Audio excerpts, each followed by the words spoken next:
Vamos começar daqui a uns 5 minutinhos para dar tempo de entrar os outros convidados e mais pessoas que vão assistir. Mas é uma honra imensa recebê-lo aqui, ministro. Muito obrigada. Obrigado, viu? É um prazer para mim também, Ana Maria, estar aqui com vocês. Não pode imaginar, eu estou a 250 quilômetros de São Paulo, eu estou aqui no clube da cidade, porque eu estou num compromisso, né? Eu consegui uma sala emprestada no clube da cidade para conseguir participar desta transmissão. Tive muita dificuldade aqui para conseguir uma conexão decente, aceitável. Olha, a Mônica está aí, mas é uma grande satisfação estar com vocês todos. Acho uma iniciativa espetacular, viu? Muito obrigado pelo convite, estou honradíssimo, muito honrado. A satisfação é toda nossa, nós que estamos muito honrados com a sua presença. Que bom que a pandemia permite que a gente consiga fazer esses eventos à distância, porque, enfim, muito bom ter o senhor aqui. E a Juliana Borges, que é a nossa outra convidada de hoje, também já entrou. Também é uma honra imensa recebê-la aqui, Juliana. Estou muito feliz com a sua participação. E estava falando que daqui a 5 minutinhos a gente vai começar, só para esperar algumas outras pessoas entrarem, mas logo, logo a gente começa, viu? Muito obrigada para os dois.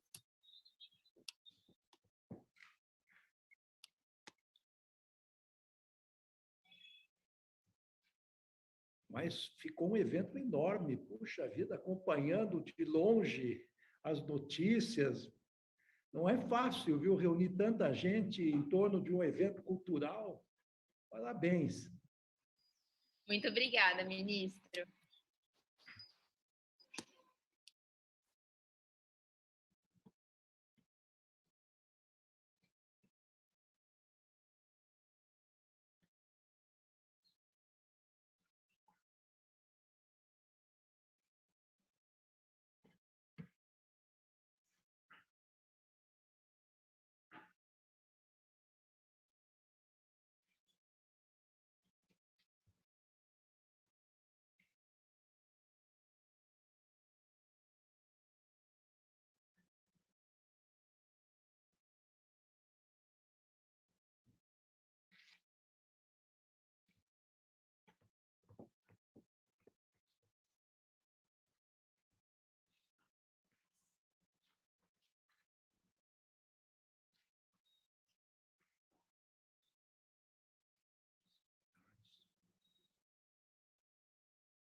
Sim, não.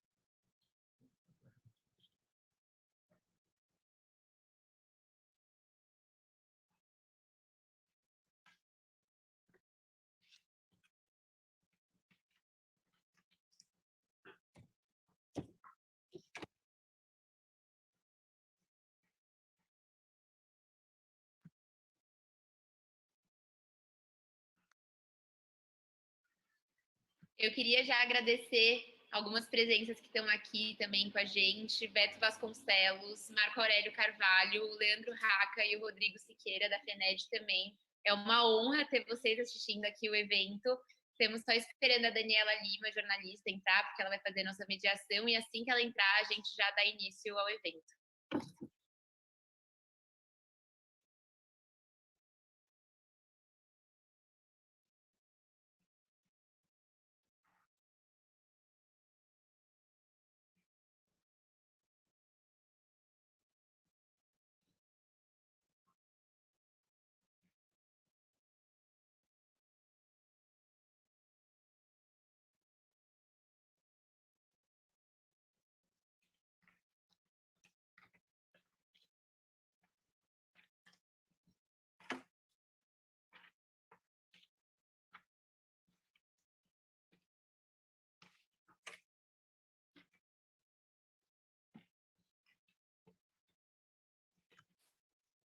Muito obrigado pela presença de todos e todas aqui, todos. Já já vamos começar. Eu sou o Lelo, presidente aqui do nosso Instituto Direito e Periferia. Uma saudação, uma honra ter a presença de tantas pessoas incríveis aqui nessa tarde, nessa noite.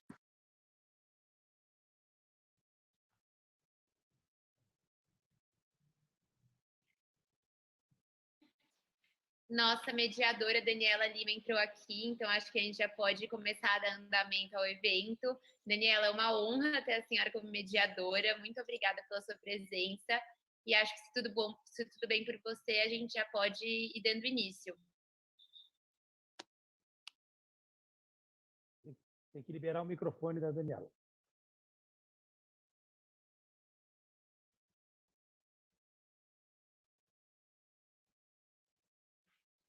Eu já liberei o microfone da Daniela. Tenta ligar, por favor. Pronto, acho que agora funcionou. Vocês me ouvem? Um pouquinho baixo, mas acho que está assim. Tá bom, tá ótimo. Deixa eu tentar. Tem alguma coisa que eu possa fazer com o volume aqui ou não? Vocês aí? Não, tá perfeito agora, Daniela. Joia. Deixa só eu mutar todas as outras coisas que podem nos dar problemas.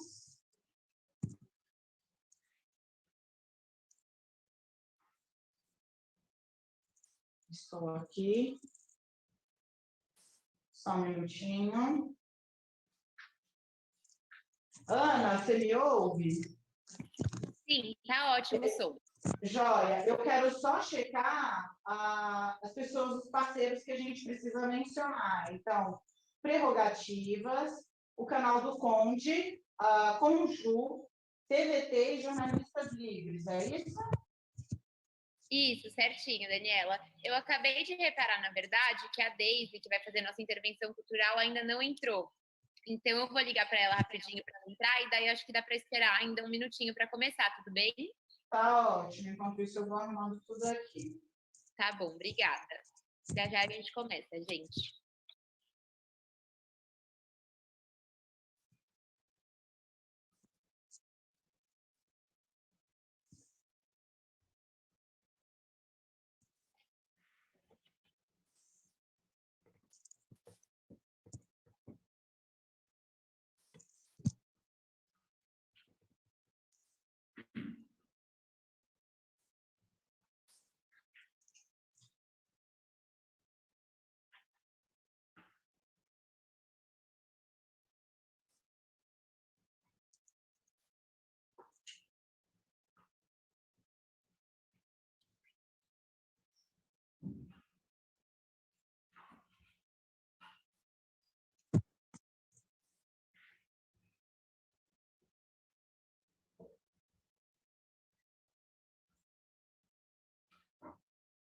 Gente, boa noite. Eu vou aproveitar esse momentinho só para falar um oi para vocês. Eu segurei um pouquinho para falar boa noite, porque eu passei hoje o dia dando aula, então precisava tomar uma água. Mas boa noite, ministro Lewandowski. Estou vendo aqui várias caras conhecidas, Aurélio de Carvalho, Felipe de Paula, Thaís aqui Pacheco, Lelo, que conheço há muitos anos e não vou entregar quantos anos exatamente, para não entregar a idade, mas estou super feliz de estar aqui com vocês hoje, viu? Um prazer enorme. Felicidade é toda nossa. Deixa eu já também dar meu boa noite. Oi, ministro, prazer rever o senhor aqui depois de tanto tempo. Marco Aurélio também está aqui conosco. A Ana, já falei com ela. Gente, um prazer aqui. Vou fazer tudo, tentar correr, quer dizer, tentar fazer com que tudo corra da forma mais leve e produtiva possível. Qualquer coisa, falem comigo, a gente vai corrigindo rotas aí, mas um super prazer, estou muito feliz, acho super importante a iniciativa. Obrigada, obrigada. Vamos juntos. Quando a Ana der o sinal verde, a gente começa a voar. Estou só por você, Ana. E tem que falar para a Mônica parar de me mandar mensagem. Muito bom.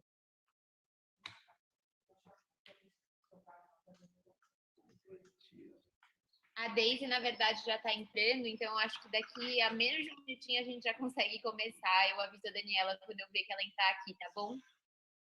Fechado. Tá escuro, né, aqui.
Você que manda, Ana. Se quiser, eu faço a abertura e já passo a palavra direto para o ministro.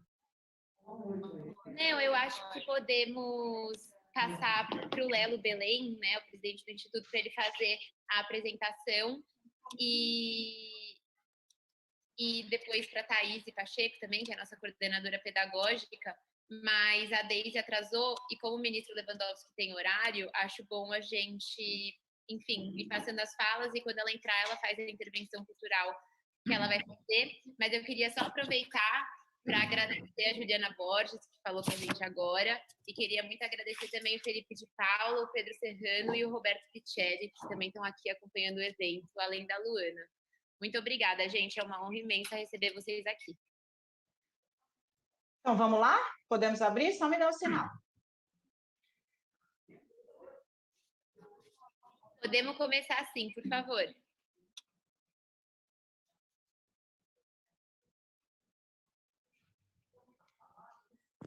Olá a todos, muito boa noite. Eu sou Daniela Lima, eu sou jornalista, apresento um jornal aqui na CNN Brasil, estou falando com vocês direto do trabalho. Queria agradecer primeiro a oportunidade de participar do lançamento de um projeto que eu considero valoroso e que une ideias tão importantes e que muitas vezes no Brasil ficam dissociadas, né? Instituto Direito e Periferia. Acho que no Brasil de hoje, mais do que nunca, essas duas ideias precisam estar alinhadas. Eu vou deixar para o Lelo Belém, que vem daqui a pouquinho aqui, explicar qual é a ideia do Instituto. Antes, preciso fazer um agradecimento a uma série de parceiros que estão retransmitindo esse nosso evento. O Instituto Prerrogativas, o canal dele está ali também nos ajudando, desse grupo valoroso. A gente vai ter uma fala aqui do Marco Aurélio de Carvalho daqui a pouquinho. A gente está também sendo retransmitido pelo canal do Conde, o Conjur está retransmitindo esse evento, a TVT e também o Jornalistas Livres.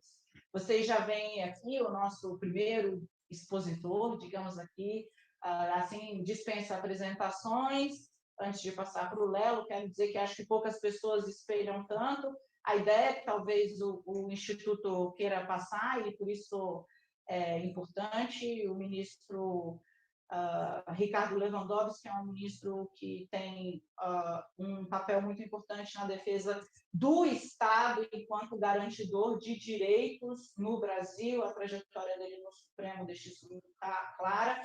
É um docente, virá falar conosco em instantes, onde eu vou apresentar mais um pouquinho, não que seja necessário, da biografia do ministro. Léo, boa noite, prazer conhecê-lo, ainda aqui virtualmente. Obrigada pelo convite para a mediação. Explica para a gente, todo mundo que está nos acompanhando, qual é a ideia do Instituto, missão que vocês nascem com esse nome valoroso, Direito e Periferia. Boa noite.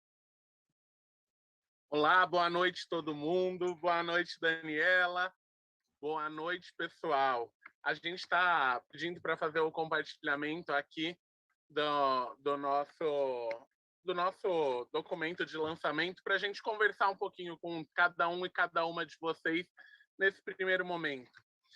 A ideia nossa, quando a gente criou o Instituto Direito e Periferia, isso veio de uma união de operadores do direito num primeiro momento, mas depois que a gente se juntou com lideranças periféricas, com coletivos, com associações de bairro, com movimentos que atuavam nesses territórios, e a gente resolveu construir essa iniciativa que está dando início hoje.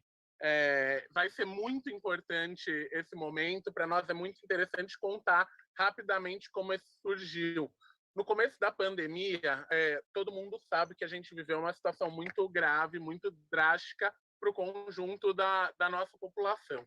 E aí uma série de operadores do direito, de advogados, de bacharéis, de acadêmicos, começaram a se reunir para pensar como a gente ia trabalhar algumas iniciativas com as quais a gente já atuava em nosso campo, como a gente ia fazer para a gente viver essa nova situação, esse novo normal, né? Entre muitas aspas.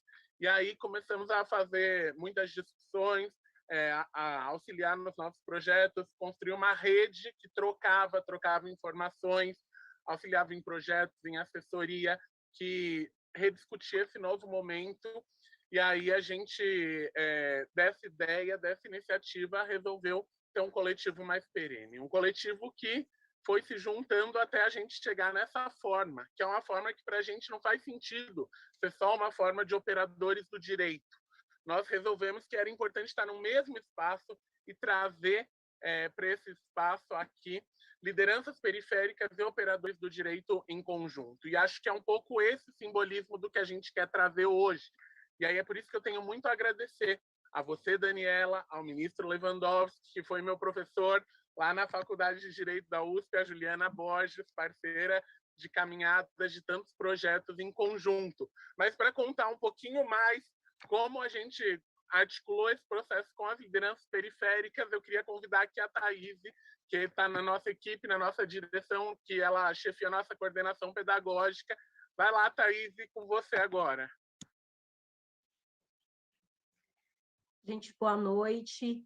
Para mim é uma honra imensa poder estar aqui, fazendo parte desse evento tão potente. Quero saudar a todas, todos e todes, principalmente aí o ministro Lewandowski, a Daniela, a Juliana Borges, que é uma referência na academia para mim, né? E dizer que eu, enquanto uma liderança comunitária, militante do movimento de luta por moradia, uma mulher nordestina que veio para São Paulo com sua família ainda muito jovem, tive que abandonar os estudos para me dedicar integralmente aos cuidados dos meus irmãos e à sobrevivência, à luta pela sobrevivência, que foi muito árdua nesse processo, onde vi muitos jovens como eu se perderem, né? Muitos entrarem para o mundo do crime, muitos morreram, enfim, foram muitas coisas pelas quais eu passei, mas fiz o EJA, através do ProUni, com a bolsa 100%, consegui me formar em pedagogia, e hoje estou mestranda na Faculdade de Educação da USP. Toda essa minha trajetória de luta e de muita resistência me deu motivação para estar aqui e aceitar esse convite do Direito e Periferia, de construir junto esse projeto e ser coordenadora pedagógica do Direito e Periferia. E eu vou dizer porque eu aceitei, porque 50% dos cargos serão destinados para pessoas pretas, para pessoas periféricas estarem na direção desse projeto, porque a gente não quer estar num projeto e ser apenas meros coadjuvantes. Eu não quero que pessoas como eu, outros jovens, tenham que passar pelo que eu passei para chegar onde eles queiram chegar. Eu quero que eles tenham acesso aos seus direitos fundamentais em tempo e idade ideal. E o direito e periferia, nesses tempos sombrios que nós vivemos hoje, de tantos ataques à nossa democracia, ele representa isso, ele representa a resistência do povo preto, ele representa um enfrentamento a toda essa política de extermínio do povo periférico, de uma segurança pública que tem, hoje em dia, um objetivo de exterminar o povo preto. É assim que eu vejo, e por isso acho tão importante a gente trazer essas atividades que dialoguem com a realidade que as pessoas enfrentam na periferia. A missão da coordenação pedagógica será juntar o juridiquês dos tribunais, o juridiquês do direito, com a realidade, o cotidiano que as pessoas vivem na periferia. Eu acho que esse é o nosso grande desafio, né? E, enfim, a nossa perspectiva é ter atividades dialógicas que tratem os assuntos numa perspectiva sempre horizontal. Como diria o Paulo Freire, não existe imparcialidade. Todos somos orientados por uma base ideológica. E eu acredito que a base ideológica do direito de periferia é uma base ideológica da inclusão e da construção de um país realmente mais justo para todos e todas. Então, por isso, eu quero agradecer demais a presença de todos e dizer que contem comigo. Thaís, muito inspiradora a sua fala, a fala do Léo também, e interessante que no momento em que você falava sobre a necessidade de manter posições para que, inclusive, muitas vezes, o debate para alimentar a democracia, debate esse que tem sido atacado, a gente viu aqui, não sei se todos perceberam, mas acho que é sempre bom tratar abertamente, que tentaram, inclusive, invadir esse lançamento, esse evento. Veja como a gente nem começou, as pessoas estavam apresentando, vai haver um debate de ideias, os fundadores do Instituto têm sua posição e convidaram gente com posições neutras e distantes das dele, inclusive porque respeitam o contraditório e o debate. Exatamente nesse espírito, então, a gente vai seguir, sim, com o evento, vai seguir mostrando, inclusive, para aqueles que tiverem coragem de persistir e ouvir um pouco do que é diferente do que você pensa, que dá para conviver e dá para conviver bem. E que, pelo contrário, você não vai sair daqui pior, você vai sair daqui mais rico. Teve contato com uma realidade que não é a sua, que você desconhece, a gente te convida, fique, não precisa sair. Fique em paz, mas fique, porque você vai sair daqui certamente mais rico.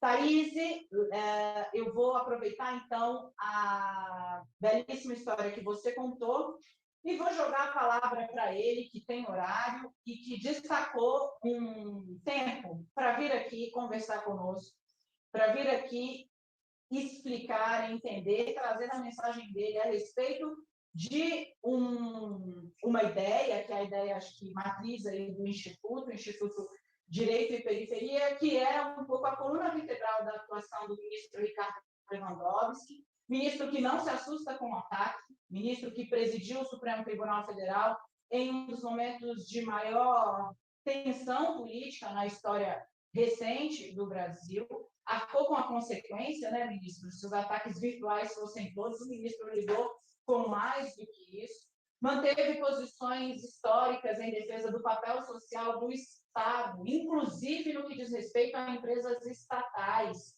garantindo consulta ao Congresso, no caso de projetos que muitas vezes possam ter alguma divergência com o que realmente pensa a sociedade. O ministro Ricardo Lewandowski, que tem posições garantistas, suportou o fato da crítica quando o garantismo era minoria no Supremo Tribunal Federal. Garantismo hoje, ministro, está sendo cobrado como pré-condição por integrantes do próprio Congresso para que você analise um nome ao Supremo Tribunal Federal. O ministro Ricardo Lewandowski, que é um professor, parabéns pelo seu dia, ministro. Ministro Ricardo Lewandowski, que tem um pensamento contra-majoritário e está acostumadíssimo ao embate democrático. Ministro, como a gente joga limpíssimo, não teve combinação prévia, não tenho ideia do que o ministro preparou para o lançamento, mas queria, ministro, se o senhor tivesse um segundo, deixar uma provocação aqui, né? Tem uma imagem, quando eu recebi o convite da Ana para fazer a mediação do evento, que me veio imediatamente na cabeça. É a imagem daquela moça, que agora está, inclusive, na televisão, aparentemente foi para um reality show, que estava em plena pandemia, numa festa, num bairro nobre aqui de São Paulo, festa que foi fechada pela fiscalização, e ela disse, vai para a favela, vocês têm que ir para a favela. Isso me marcou, ministro, porque a gente tem duas frentes aí. Se você buscar pelo que a Thaís disse, você tem uma população que muitas vezes não tem ideia dos seus direitos garantidos pela Constituição, e você tem, do outro lado, uma elite que é minoritária e que não enxerga essa população como detentora dos mesmos direitos que ela. Com essa provocação, eu dou de novo meu boa noite. Peço desculpas se me alonguei, ministro. Ricardo Lewandowski, senhoras e senhores. Obrigado a todos, boa noite a todas e a todos.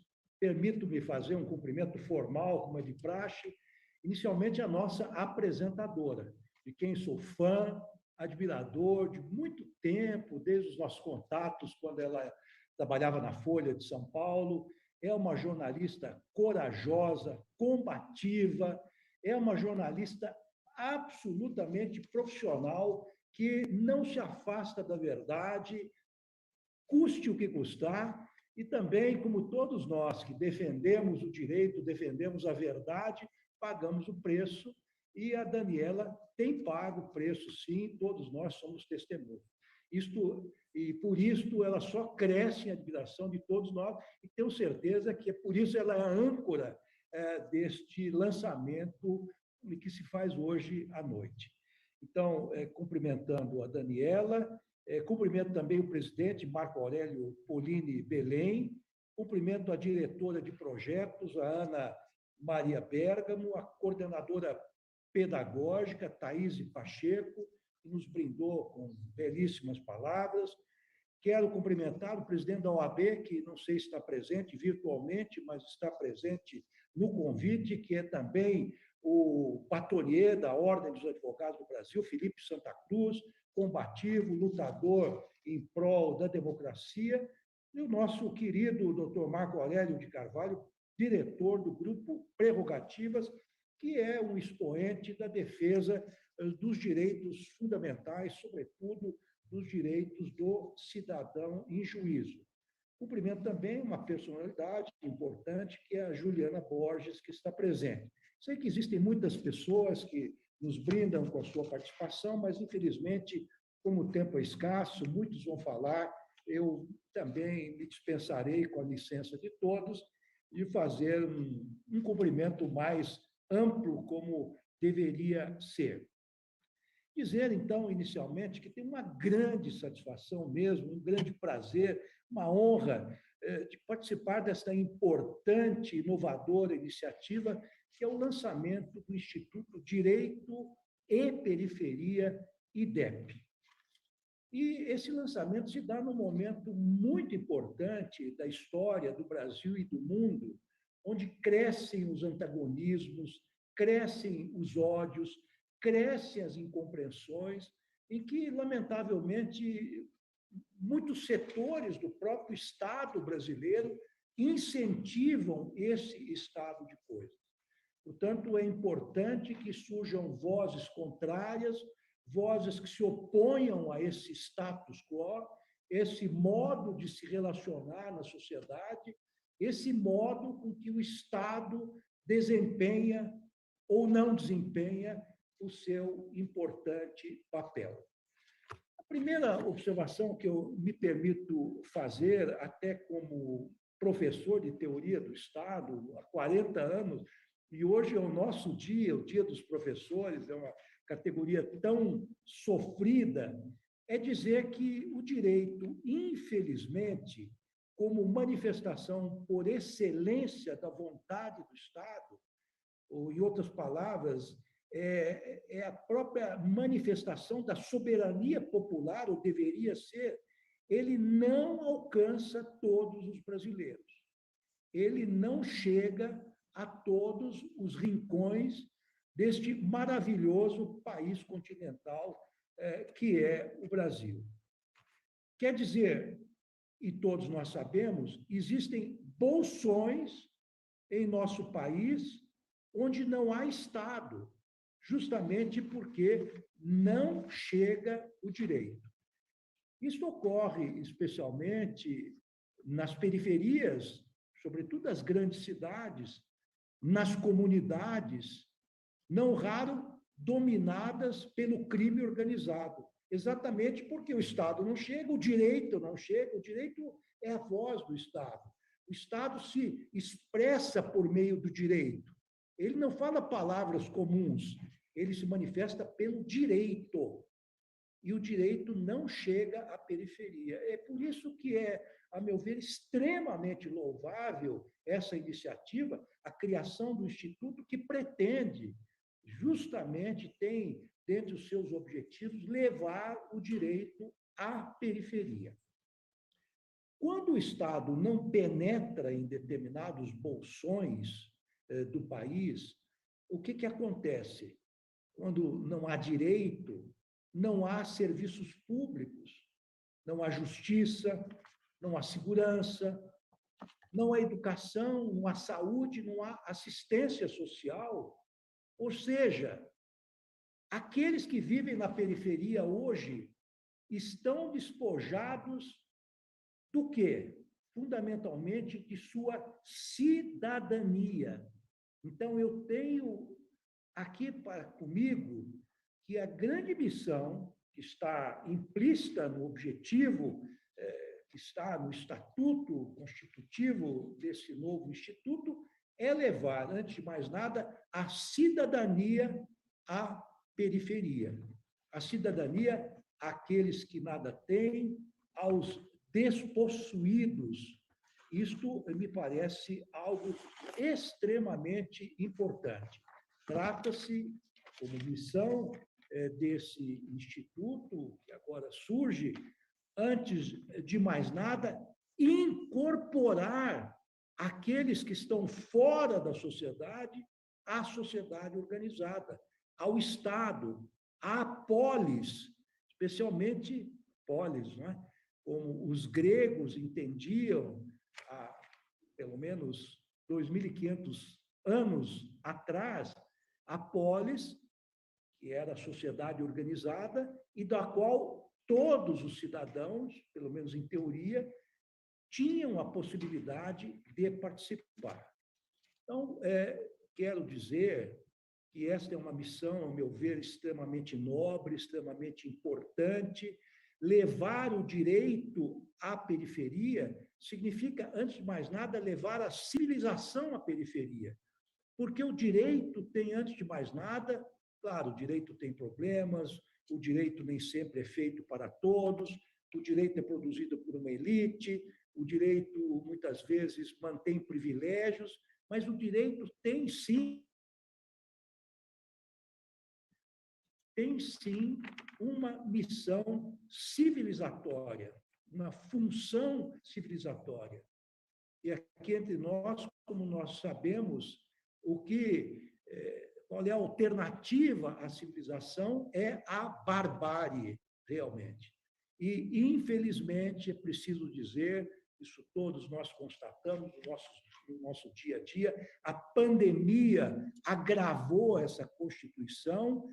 Existem grupos ou populações, lamentavelmente, cada vez mais extensas, que vivem numa situação de barbárie, uma tristeza imensa. Quem anda de carro pela cidade não pode deixar de ver aquelas pessoas nos pontos de ônibus, voltando de uma jornada de trabalho extremamente cansativa, e vão tomar 2, 3, 4 ônibus até chegarem em suas casas, nas periferias, em situações de habitação e de vida absolutamente precárias.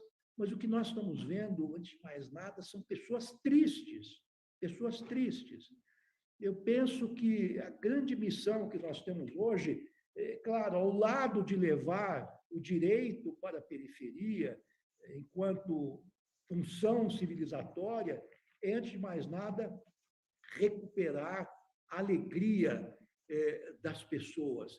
Eu, esses dias, recebi pelo celular uma mensagem muito interessante de um filósofo francês chamado Gilles Deleuze, que diz o seguinte, que a tristeza interessa ao autoritarismo, porque o Estado autoritário consegue, com muito mais facilidade, dominar as pessoas tristes. A alegria é um modo de combater o autoritarismo e, evidentemente, também o totalitarismo. Uma das funções extraordinárias que eu verifiquei, um dos escopos, um dos objetivos do Instituto é justamente esse aspecto pedagógico. Tem impressão que alguém disse, não sei se foi a Daniela ou se foi a Thaís, que é preciso, antes de mais nada, desmistificar a expressão do próprio direito. Os operadores do direito, infelizmente, se expressam em juridiquês, em latim. É preciso fazer com que o direito seja compreendido pelos leigos, compreendidos por aqueles que devem ser atingidos por ele, mas não apenas isso, por aqueles que vão e devem utilizar o direito como um instrumento de transformação social. Para utilizar o direito como instrumento de transformação social, é preciso entender, em primeiro lugar, o que é o direito, qual é o instrumental que envolve o direito, como é que o direito pode ser utilizado para conquistar avanços sociais e, enfim, avanços econômicos, avanços culturais. E esta missão do Instituto me parece extremamente relevante. Eu, outro dia, numa aula de pós-graduação, estava dizendo aos meus alunos que é muito importante que os operadores do direito tenham uma visão política do direito. Não no sentido de político-partidária, mas compreender realmente o direito em suas várias facetas. Entender que o direito é um instrumento de conformação dos comportamentos sociais, mas que trazem dentro de si um determinado componente axiológico, um determinado conjunto de valores. Então, é preciso entender quais são esses valores que estão íncitos no direito, que integram o direito. Olha, eu aqui usando uma palavra difícil, mas que fazem com que os comportamentos na sociedade se dirijam num determinado sentido. Então, é preciso, penso eu, não apenas utilizar o direito para os avanços sociais e culturais, os avanços, enfim, civilizatórios, mas é preciso também compreender o que existe dentro do direito para mudar o próprio direito, em benefício daqueles que nada têm, dos despossuídos, daqueles que vivem na periferia. A Daniela Lima disse muito bem, quer dizer, nós temos hoje, em certos setores, sobretudo setores dominantes, setores do próprio Estado, um discurso excludente, um discurso que indica que o direito é para poucos, o direito é para uma elite, mas o direito não é para poucos, o direito é para todos, ou pelo menos deveria ser para todos. Eu penso que a grande missão, é claro que essa missão é uma missão não de curto prazo, uma missão de longo prazo, esta é uma missão que está inserida nos propósitos desse novo Instituto Direito e Periferia.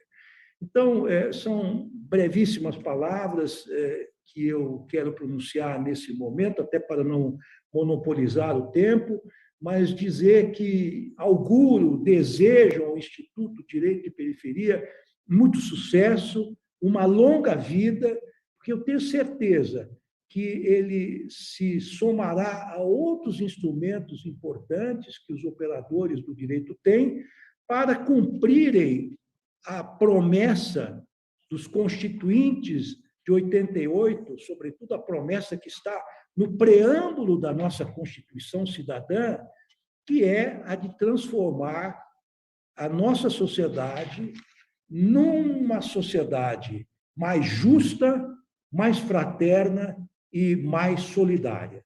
Tenho certeza que aqueles que fazem parte, neste momento de criação desse instituto, e aqueles que se incorporarão, e sei que já há um número muito grande de integrantes desta nova associação civil, certamente estão empenhados nesta missão importante. Muito obrigado a todos por este convite, que muito me honra.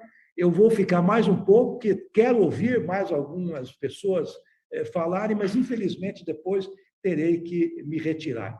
Obrigado, Daniela, prazer em revê-la, sempre segura, atenta, profissional, e muito obrigado a todos os demais que nos assistem e participam do evento. Boa noite. Ministro, eu agradeço, em nome, claro, do Instituto que está nascendo. O Lelo Belém quer falar novamente na presença do senhor, quer manifestar a posição do Instituto. A gente está acompanhando, o ministro não titubeou, vocês viram, a gente segue. É um evento aberto, ele seguirá assim, e eu renovo o convite. Você que está contrariado com o Instituto que defende o ingresso do direito na periferia, permaneça aqui, porque ouvindo, e a gente inicia com essa estatura de fala do ministro Ricardo Lewandowski, certamente você sairá daqui mais rico. Antes de devolver a palavra ao Lelo, ministro, eu queria muito fazer um registro, que por um lapso me faltou aqui na apresentação do senhor, como se fosse necessário fazer, mas fiz. O ministro Ricardo Lewandowski é responsável por uma série de decisões que garantiram ao Brasil vacina, isolamento, distanciamento.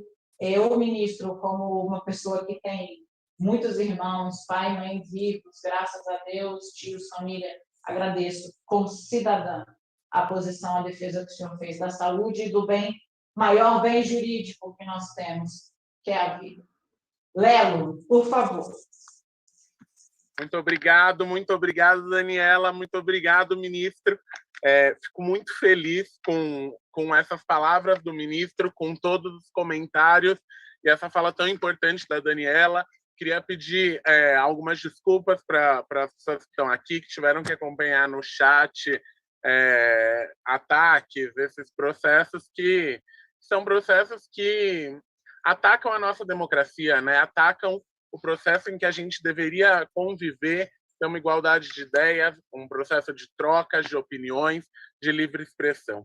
Mas nós continuaremos com muitas vozes. A importância de um instituto como esse é que a gente consiga democratizar as vozes, quem tem direito a falar, que outras pessoas sejam escutadas, e nós seremos escutados. Esse é um pedaço do processo, isso é uma parte das palavras que eu trago das lições de hoje, que eu acho que a gente está tendo nessa aula. E aí, por isso que eu queria agradecer ao meu professor Ricardo Lewandowski, queria agradecer os professores e as professoras que eu tive aqui. Assim, eu vi que o professor Pedro Serrano acabou de avisar que tem que sair, mas tem vários professores nesse processo. Tem meu professor, que trabalhei com ele na Secretaria de Direitos Humanos do município de São Paulo, Felipe de Paula. Tem a ouvidora da Defensoria Pública do Estado do Rio Grande do Sul, a Marina Derman, que integra o Conselho Nacional das Ouvidorias das Defensorias Públicas. Eu acho que a gente tem vários professores do mundo jurídico aqui, e tem também a professora Juliana Borges e as professores e as professoras como a Thaís, como Tias Maria, Adriele, Denéris, pessoas que estão aqui, Ricardo Pola, pessoas que estão aqui na diretoria do nosso instituto, no conjunto da nossa equipe, que nos ensinaram a ver e a repensar toda a nossa atuação. Acho que uma parte do processo das lições de hoje a gente tem trazido aqui na defesa da democracia, do Estado Democrático de Direito e das conversas que a gente vai tendo nesse espaço. E, mais do que isso, eu acho que a gente está tendo a oportunidade de transformar todos nessa posição de educando-educador, que é como a Thaís trouxe, alguma questão que uma premissa que o Paulo Freire trouxe para a gente, né?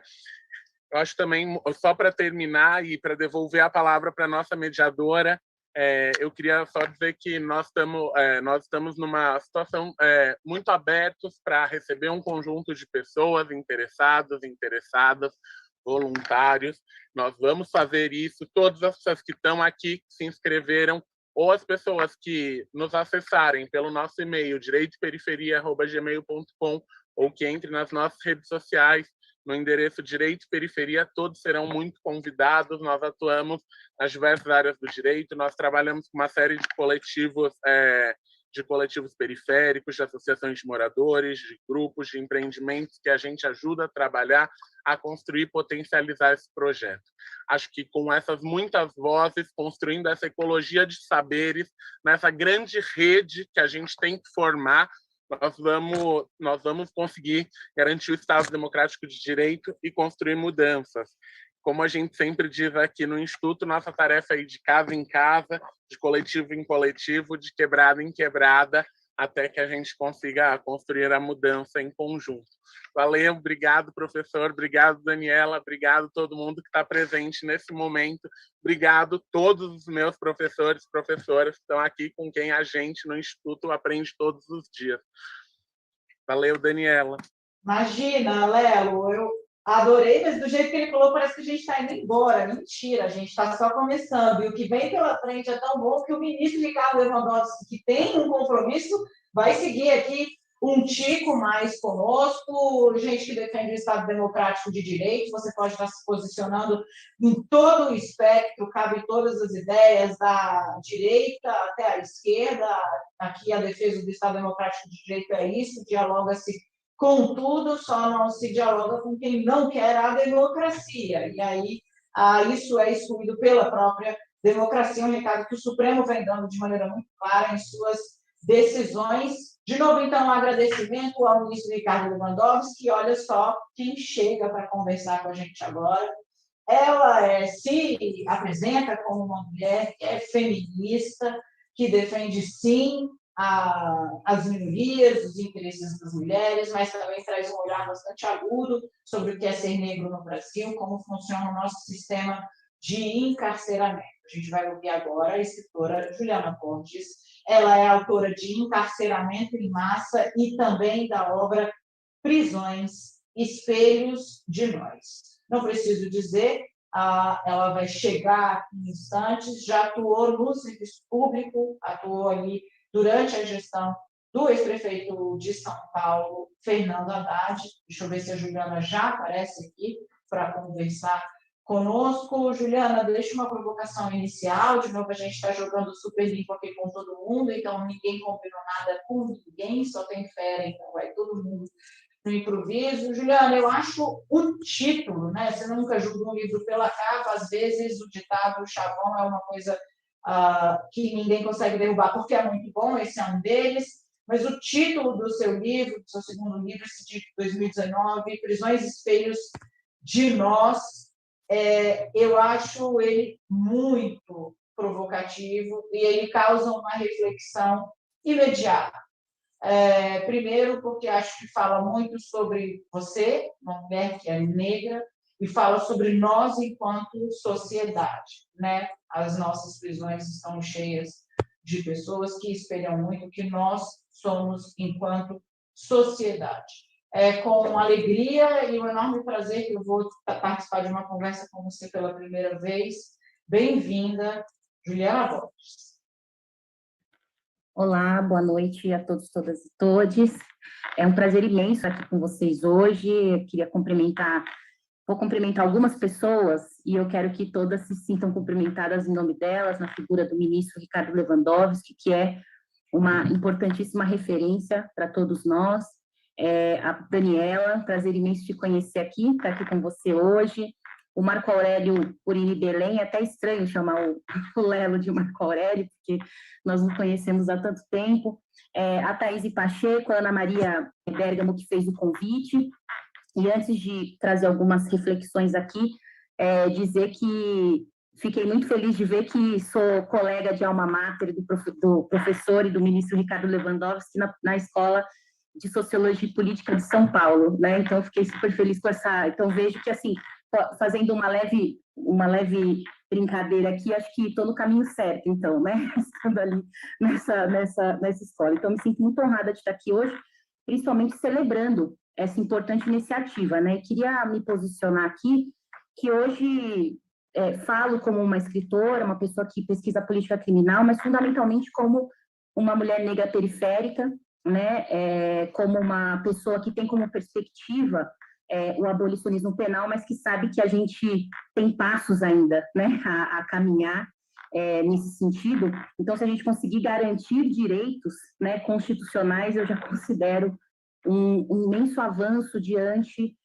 da conjuntura política em que vivemos, né, numa sociedade que considero uma sociedade como a brasileira que extremamente punitivista, né? Então, eu falo de um lugar em que, infelizmente, na minha trajetória, na minha vivência, na minha perspectiva, em que o direito, infelizmente, não é visto como um mediador, né, como um garantidor de direitos, né, mas como um espaço, e principalmente o direito penal, de controle, de marginalização, de manutenção de privilégios e desigualdades, né, e que eu considero que são desigualdades baseadas em hierarquias raciais, né. Então, a gente pensar que a política criminal, ela tem histórico e sistematicamente sido um instrumento de controle e extermínio, né, de institucionalização, perdão, do poder seletivo, né, que vai reduzir determinados grupos sociais a meros objetos, né, e que vai submetê-los a coações e violências, né. Portanto, a política criminal hoje, ela tem sido uma das ferramentas que eu considero das mais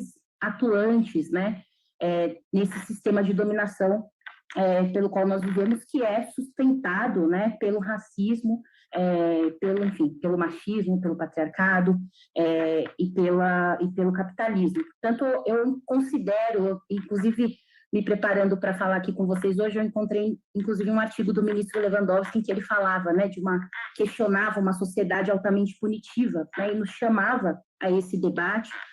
Alguns anos atrás, ele escreveu esse texto que me mobilizou muito, né? Então, eu acho que nós temos que dialogar com essa realidade, né, de uma sociedade que é altamente punitiva, e a gente consegue perceber essa magnitude a partir das taxas de aprisionamento que nós temos, né, da amplitude, que eu considero uma imensidão, né, mais de 1.400 unidades prisionais, né, nós temos no nosso país. Né? Então, a gente está falando de um poder penal que não é arbitrário, né, e que é um eixo de imposição do poder do Estado pela violência, né? Então, quando eu falo que os sistemas punitivos, eles são espelhos das sociedades, eu estou fazendo justamente uma provocação a partir de reflexões de quando a gente percebe uma população prisional que, majoritariamente, sequer terminou o ensino fundamental, né, a gente deveria se perguntar quais as motivações para isso, né, o que levou a esse cenário, né? Então, e eu não acho que é por falta de vontade de estar no ambiente escolar, né? Nós tivemos mobilizações há pouco tempo atrás de estudantes secundaristas ocupando as escolas, né? Para dizer que eles queriam um novo modelo de educação, né? Um novo modelo educacional, que eles queriam estar na escola, mas que eles queriam justamente uma escola, como bem lembrou a Thaís, e justamente hoje, no Dia do Professor, né? Falar de Paulo Freire, mas uma educação que nos leva à libertação, que nos leva ao pensamento crítico.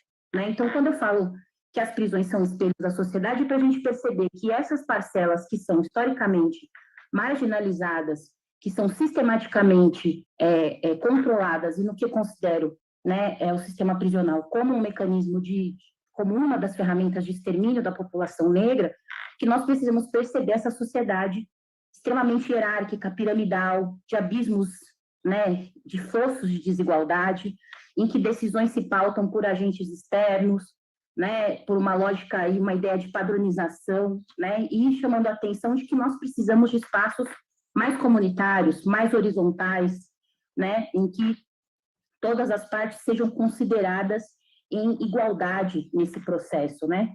Então, eu não queria ficar muito me estendendo aqui, porque eu acho que esse é um momento de celebração dessa iniciativa, e que eu acho que é fundamental quando se cria um instituto em que as vozes e a participação de pessoas das periferias são vistas para além de uma ideia de pensar as pessoas periféricas como objetos, né, como público, mas pensar a periferia como sujeita, né, como agente de transformação, como agente de reflexão e de construtora de saídas, de potencialidades, de alternativas, né? Então, quando a gente pensa em periferia, geralmente, a gente pensa em violência, a gente pensa em ausência, né? Mas a gente tem no último período, e há muito tempo, na verdade, muitas figuras e muitas lideranças apontando que as periferias também são espaços de oportunidade, né? Então, as pessoas constroem alternativas, constroem saídas nas periferias, né? E por que não utilizar esse espaço, esse caldeirão, né, de inteligências, de criatividade, para construir saídas e construir principalmente um país, né, em que a igualdade e a garantia de direitos seja, né, a mobilizadora e sejam fundamentos da nossa sociedade, né? Portanto, eu me posicionei aqui enquanto abolicionista penal, mas eu disse que enquanto a gente não alcança esse momento, essa oportunidade, né, de uma mudança radical e completa, né, da sociedade, a gente precisa avançar com instrumentos que tensionem essa relação, né, hoje estabelecida pelo direito penal, que escancarem, né, esses intentos da política criminal vigente, e que eu acho que o Instituto Direito e Periferia vem nesse sentido, dialoga nesse sentido. Então, quando eles falam que um dos objetivos, né, é reconstruir o direito, eu leio como subversão dessa dinâmica que está colocada, né? Então, um espaço de estudos, de pesquisa, de formação, de percepção das periferias como espaço de riqueza e de produção de conhecimento, né? E por isso que eu me sinto muito feliz, muito animada com essa iniciativa, e contem comigo para o que precisarem, estamos juntos, juntos e juntos nessa trincheira, e digo mais uma vez, é um prazer imenso estar aqui com vocês, e eu acho que, para finalizar de verdade, Daniela, eu acho que vou reafirmar o que muita gente disse aqui, né? Acho que os ataques aqui, gente, mostram a importância desse instrumento que é o Instituto, né? Acho que eles nos dão mais ânimo, né? Se eles acham que vão nos derrubar aqui, pelo contrário, né? Eu, pelo menos, vim de uma escola em que a provocação e a tensão é vista como oportunidade. Então, eu saio mais animada e com mais vontade de contribuir com essa iniciativa, e eu tenho certeza que muita gente aqui sente o mesmo. Então, boa noite e seguimos juntas. Juliana, muito bom, e é ótimo te ouvir, Thaís, maravilhosa, acho que eu vou adotar também, mas como eu tenho fala, então, porque você usa uma palavra, né, quando se fala agente subversivo, mas não subversivo, o Brasil hoje anda tão literal, e de tão literal cansativo, né, no sentido de ampliar, de mudar, de demolir uma escola que o próprio ministro, que agora já, de fato, nos deixou, admite, né, o que ainda é muito vinculada as elites. Então, é interessantíssimo, e eu acho que é uma subversão que ela precisa acontecer no meio dos operadores do direito, no exercício do próprio direito, no produto do direito e no sujeito do direito, que é o que você coloca de uma maneira muitíssimo interessante. E para entender o quão subversivo é uma ideia simples, direito de todos e para todos, é só ver a reação ao lançamento de um projeto que, honestamente, não há ângulo possível para dizer que não é meritório, direito na periferia.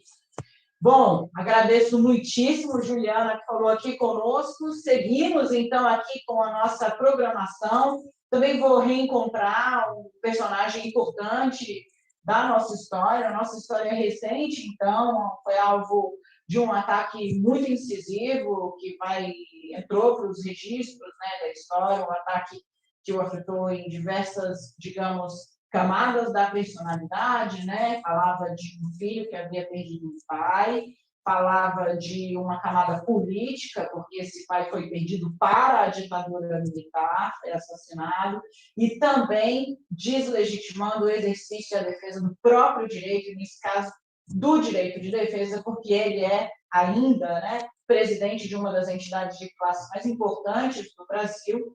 Eu estou falando dele, o presidente da OAB Nacional, Felipe Santa Cruz, vem para cá conversar conosco. Agora, eu tive a felicidade de entrevistá-lo, inclusive foi uma estreia no Roda Viva, exatamente nesse cenário. O Felipe fez um discurso bastante incisivo em defesa da memória, que faz muita falta para um país, né? E também do Direito. O Felipe, acho que já está aqui conosco, um prazer em encontrá-lo, um prazer ouvi-lo. Quão subversivo é, Felipe, um instituto que propõe direito na periferia? Boa noite. Gente, infelizmente eu recebi uma mensagem da assessora do Felipe Santa Cruz e Não conseguiu ouvir? O voo dele mudou de horário, e daí eles conseguiram me avisar agora no evento, mas infelizmente ele não vai conseguir vir.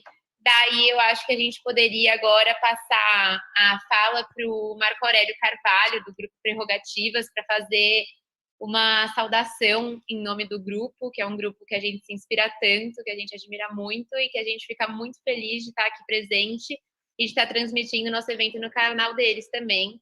Marco Aurélio é uma pessoa que apoia muito a gente em diversos projetos, é uma pessoa que é muito bom ter como parceiro e eu fico muito honrada de poder passar essa fala para eles. Tudo bem por você, Daniela, pegar um pouco a mediação aqui rapidinho. Você que manda, Ana, eu estou aqui de convidada, então vou só aproveitar e dar uma boa noite para o Marco Aurélio de Carvalho também, atuação muito importante. O Prerrogativas em si, quando foi lançado, era subversivo, né? De subversão, ele entende, trouxe filhos, né? Muitos filhos. Eu aproveito e deixo para você a mesma pergunta, Marco Aurélio, quão subversivo é lançar um instituto que quer direito na periferia? Muito bom, prazer revê-lo também.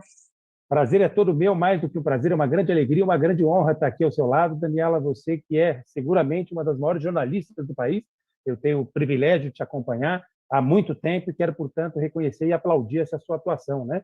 Jornalista realmente de altíssimo nível, sempre colaborando para o melhor debate. Quero também agradecer aos meus colegas de 22 de agosto, tive a alegria também de presidir o Centro Acadêmico 22 de agosto, quero fazê-lo nas figuras do meu querido Luan Prado, que está aqui, receba meu abraço virtual, da mesma forma na figura da minha querida amiga Ana Maria Bergamo, que tem feito um trabalho incrível. Quero parabenizar e abraçar o presidente desse instituto, que é um jovem que eu admiro e acompanho há tanto tempo, que eu vou me permitir chamar de Lelo, com quem eu tenho aprendido tanto e há tanto tempo, né? Embora ele seja jovem, a minha barba entrega, já está branca. Quero também, enfim, agradecer o privilégio de ouvir a Juliana Borges, que é uma das figuras mais inspiradoras com quem eu tenho a oportunidade de conviver. E eu falo isso com muita alegria, tenho acompanhado a trajetória luminosa da Juliana. É realmente uma alegria para o país ter uma intelectual desse tamanho, dessa qualidade. Realmente um privilégio. Juliana, parabéns por todo o trabalho que você tem feito. Quero agradecer também e cumprimentar a Kenarik Voljekian, Dani, que é, na verdade, uma figura incrível. A gente diz que a Kenarik é o judiciário dos nossos sonhos, né? E na figura do Álvaro Gonzaga, eu quero também parabenizá-los, todos aqueles que estão aqui reunidos, Pedro Serrano, Álvaro, o próprio ministro Ricardo, pelo Dia dos Professores, né? O ministro Ricardo não foi escolhido à toa, né? Uma pena ele não estar aqui, já tive a oportunidade de dizer isso para ele, mas a Dani fez muito bem ao apresentar. Eu acho que ele é a própria resistência, né? Teve e continua tendo posições sempre muito corajosas, posições contramajoritárias, e assim como o Grupo Prerrogativas e como cada um de vocês que estão aqui reunidos, ele nunca se escondeu na conveniência do silêncio, né? Muito ao contrário, sobretudo quando se esconder na conveniência do silêncio, não era apenas e tão somente uma omissão, mas uma omissão criminosa. Ele sempre reagiu, enfim, sobretudo aos reclamos de uma sociedade que estava e continua, de certa forma, ainda tendo os efeitos de um sentimento ávido de justiçamento, né? O direito virou, na verdade, infelizmente, um instrumento para essa sociedade de espetáculo. Ele virou um instrumento para disputa política e, notadamente, para disputa eleitoral. Infelizmente, nós tivemos que conviver nos últimos muitos anos com mazelas das quais nenhum de nós seguramente vai se esquecer. Já disse alguém num editorial de um jornal internacional que o país sediou, no nosso sistema de justiça, o maior escândalo de que se tem notícia. Mas o Supremo soube reacreditar, recredibilizar parte, enfim, de todo esse prestígio que o nosso sistema de justiça perdeu quando reviu determinadas situações. E espero que agora o Congresso Nacional, em que pese, enfim, né, os reclamos de parte dessa plateia que continua ávida por esses sentimentos de justiçamentos, mas espero que o Congresso Nacional aproveite a oportunidade com a PEC 5 de discutir o papel constitucional que o Ministério Público tem que ter dentro da ordem democrática, dentro da ordem constitucional vigente. Nós temos que ter a coragem de enfrentar esse tema. Mas a Dani falou, e o meu tempo é curto, e eu não vou me estender, vou procurar ser disciplinado, sobre uma provocação muito interessante que, de certa forma, nos une e reúne nessa noite maravilhosa do dia de hoje, né? O quanto é revolucionário a gente, enfim, estar participando de um lançamento como esse. Eu me lembro, quando eu ingressei na Universidade Católica de São Paulo, eu costumo dizer, Lelo, que é a minha segunda opção, mas é a melhor opção, porque a PUC realmente é uma faculdade diferenciada, né? Forma um ser humano com um compromisso social realmente muito diferenciado. Claro, todas as outras faculdades têm um papel importantíssimo, mas eu tenho que defender a minha segunda opção, né? Como diriam os franciscanos que estão aqui reunidos, mas eu não tenho nenhum problema em relação a isso. Mas eu lembro que, quando eu entrei na PUC, eu me encontrei numa reflexão que talvez me levasse para um outro caminho, o caminho do jornalismo, que é uma atividade que eu sempre admirei, o caminho da psicologia, das artes, eu não poderia, enfim, percorrer, porque eu não tenho habilidade nenhuma, nem sequer para fazer um desenho. A Juliana me conhece e deve imaginar, né? Realmente eu sou muito descoordenado, não teria condições e habilidade para fazer isso. Mas, quando eu entrei na Faculdade de Direito, eu me indaguei se realmente eu estava fazendo o que eu devia fazer, já que eu tinha já, digamos, uma militância vocacionada para um papel que eu acho que todo ser humano tem que ter, que é um papel verdadeiramente transformador na atividade profissional que resolvi abraçar. E eu me perguntava, naquela altura, nos idos de 97, portanto, já faz muito tempo, quando eu ingressei na PUC, antes passei pelo Mackenzie em 96, e já saindo, né, do então terceiro colegial, agora mudou toda a terminologia, mas até que ponto o direito poderia provocar essa transformação? Até que ponto o direito era legitimador dessas diferenças sociais profundas que existem, enfim, nos diversos segmentos da sociedade brasileira? Até que ponto o direito é ter coragem de enfrentar o machismo estrutural e o racismo estrutural que envergonha a população brasileira, que ainda insiste em acreditar na teoria de um homem cordial, um homem brasileiro, né? Como se pudesse, enfim, defender algo como, enfim, o que continua, de certa forma, defendendo, tendo que conviver com a vergonha de ter sido o último país do mundo e abolir a escravatura, ter que conviver com a vergonha de ter sido um dos últimos países do mundo a criar uma universidade. Nós estamos hoje no dia, enfim, dos professores, e a gente não pode deixar de falar sobre isso. E aí eu percebi, Dani, respondendo objetivamente a sua pergunta, que direito é sim instrumento de poder, para manutenção, enfim, dessas diferenças, mas é também, na exata medida, instrumento de justiça.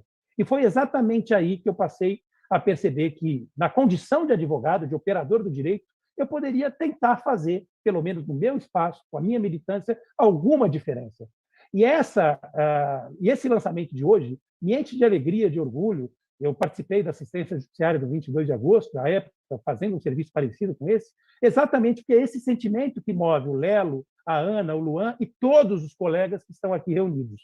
Esse sentimento, enfim, de transformação, esse sentimento de abraçar uma função que possa realmente fazer a diferença na sociedade brasileira. Nós sabemos que, infelizmente, o nosso sistema de justiça tem um alvo preferencial, é a população pobre, preta e periférica.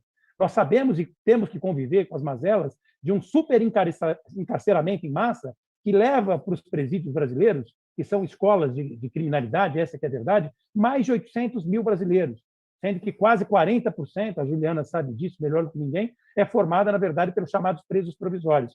Mas nós também sabemos que esse mesmo sistema de justiça tem condições e instrumentos para poder, de alguma forma, rever as injustiças que ele próprio gera, que ele próprio cria.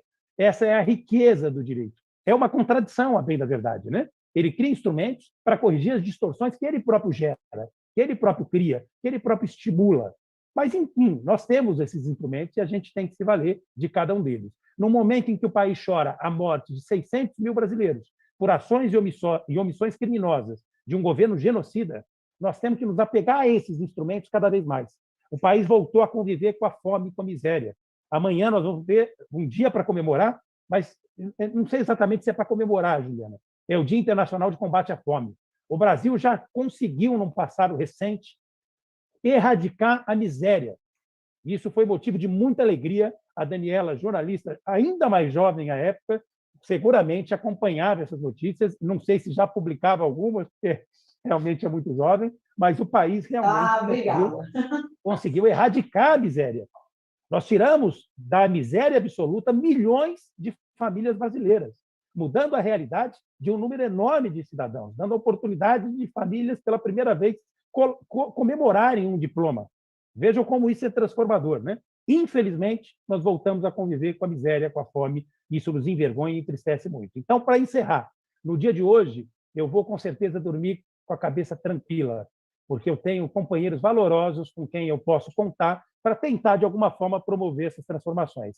Lelo, Juliana, Ana, Luan Prado, toda a força do mundo. Parabéns por essa iniciativa. Hoje é um dia de festa, hoje é um dia de alegria. Nenhum tipo de invasão ou coisa qualquer vai ser capaz de tirar o brilho do dia de hoje. Não é à toa que vocês escolheram um ministro da envergadura moral do ministro Ricardo Lewandowski e uma jornalista da Expressão da Daniela Lima para estarem hoje ao lado de vocês lançando esse instituto. Então, recebam o meu abraço, o meu carinho e a minha admiração incontida. Hoje é um dia de festa e eu queria realmente celebrar ao lado de vocês. Que bom poder contar com pessoas tão especiais, tão combativas e tão valorosas como as que estão aqui reunidas. Eu deixei de mencionar a Thaís Pacheco, me emocionei com a fala dela, mas queria mencionar agora. Claro que eu deixei de mencionar uma série de outras pessoas, peço perdão por isso, mas não podia deixar de falar da Thaís. É isso, obrigado pelo privilégio de falar com vocês no dia de hoje. Realmente, como eu disse, vou dormir, Lelo, com a cabeça tranquila, vou sentir que realmente valeu a pena tantas noites, né, que a gente gastou conversando sobre tantos temas, né? Juliana, querida, sempre lado a lado, militando pelas melhores causas. É um privilégio, um prazer. Obrigado, Dani. Desculpa se eu me estendi demais, mas é a emoção desse momento. E que orgulho de ser puquiano, viu? Estou vendo tanto puquiano aqui. Que orgulho, sempre 22. Olha, gente, Obrigado, falar depois de advogado é sempre um pipinaço, né? O que você faz depois disso? Tive a alegria de noticiar a saída do Brasil do mapa da fome, né? E estamos aí, não tem problema. O país tem país para correr.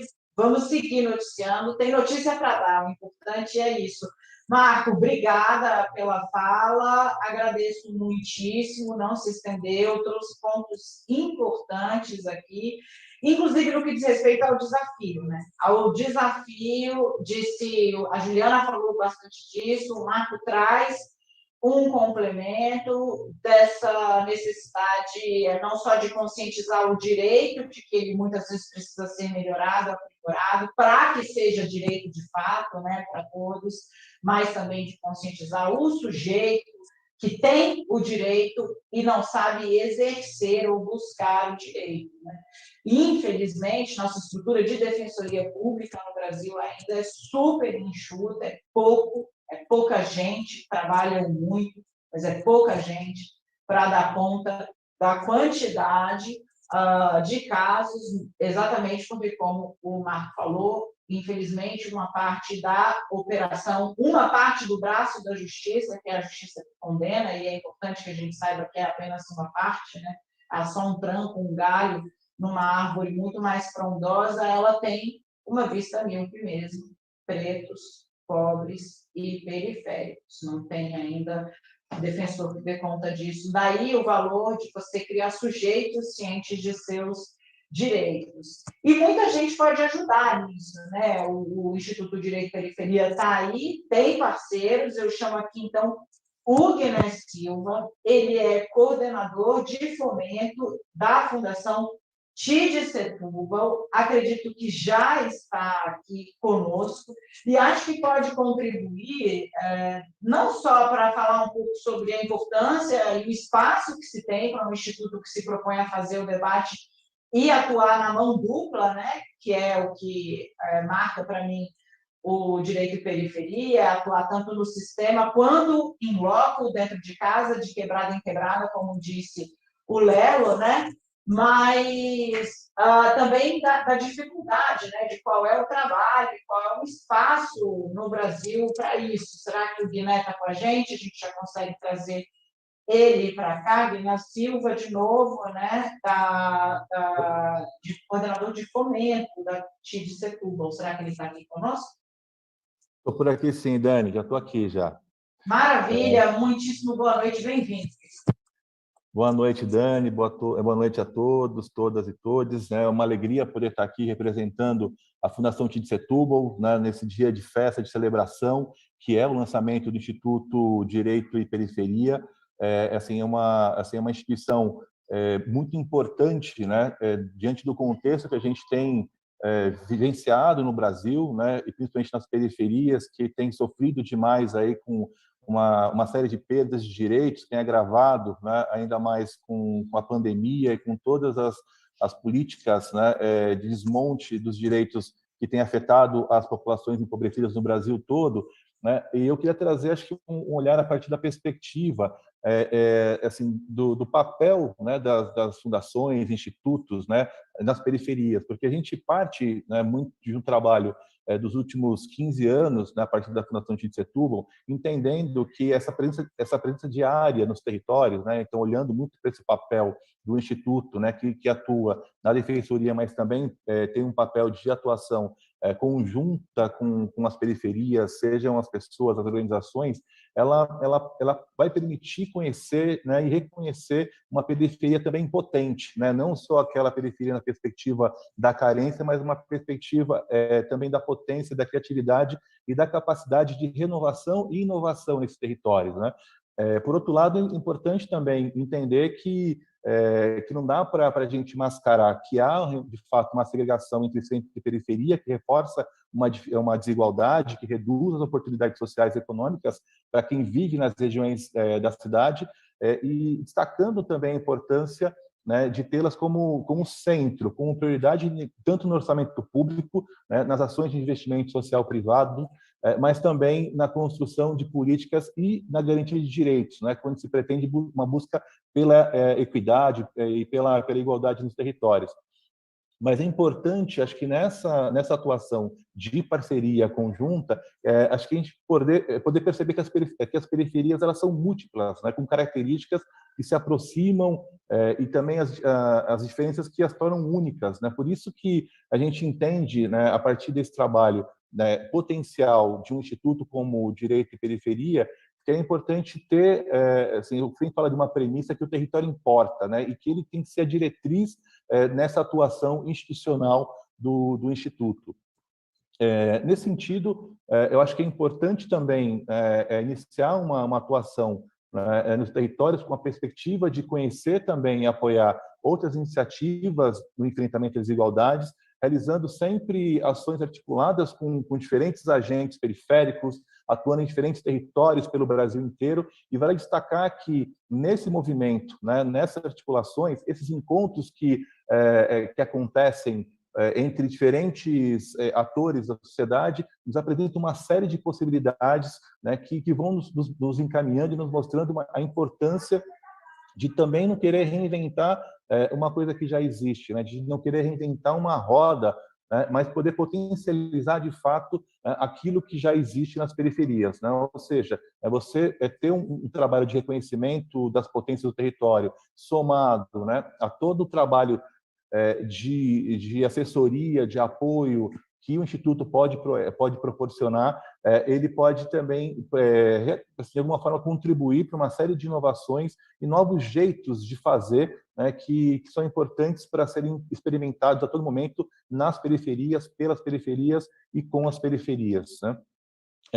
Assim, é inegável, ao meu ver, que a sociedade civil ela tem contribuído com a transformação da realidade nas periferias, né, nos territórios que têm sido, né, cada vez mais empobrecidos e negligenciados por políticas que não são tão efetivas, né, no combate às desigualdades, mas para transformar esses territórios é necessário, de novo, né, reconhecer essa potência que emerge das periferias, entendendo e reconhecendo as inteligências desses lugares, e para isso é fundamental se conectar, porque é o primeiro passo, de fato, na construção de alianças e parcerias fortes, né?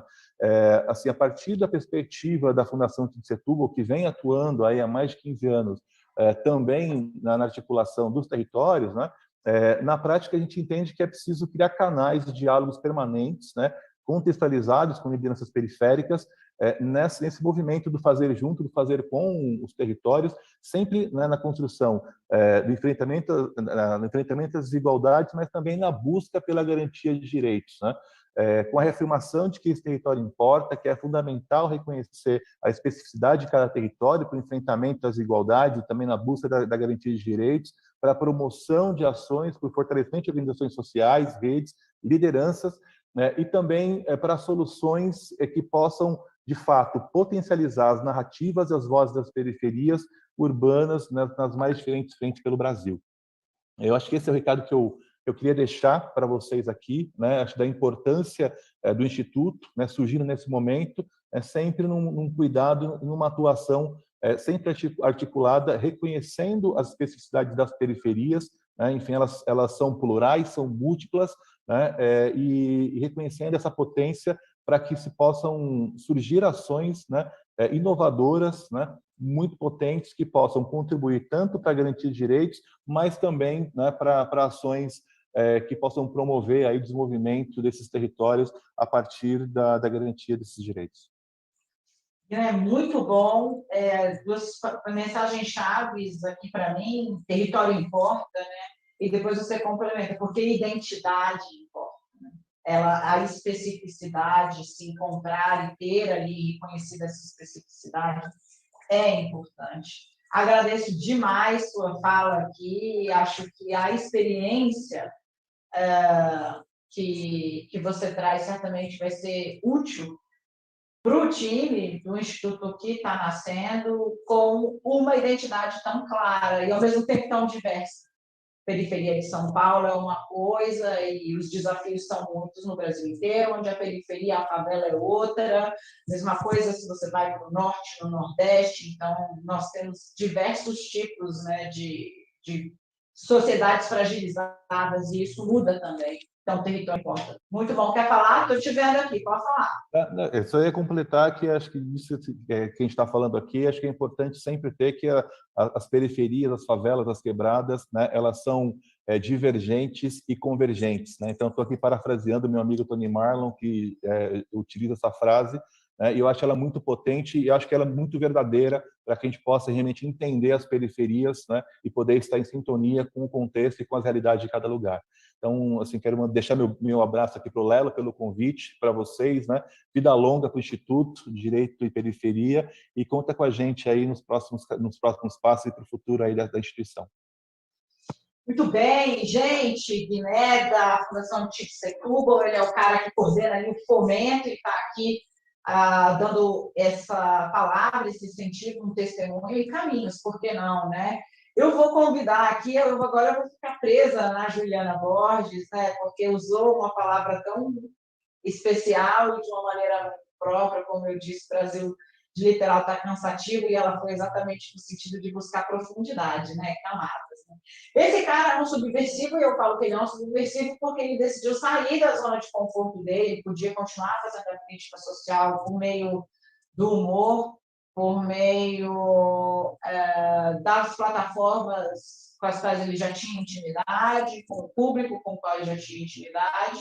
Eu presenciei a revolução que foi a chegada dele na Folha de São Paulo, na época eu estava lá no quadro do jornal, quando ele ingressou para ser colunista, passou a querer conversar com outro tipo de público, com outro tipo de ideia, e se firmou como uma pessoa de posições bastante ousadas, arrojadas, e está aqui ele agora para falar com a gente um pouco sobre a expectativa também. Já estou vendo ele, Gregório do Figueiredo. Boa noite.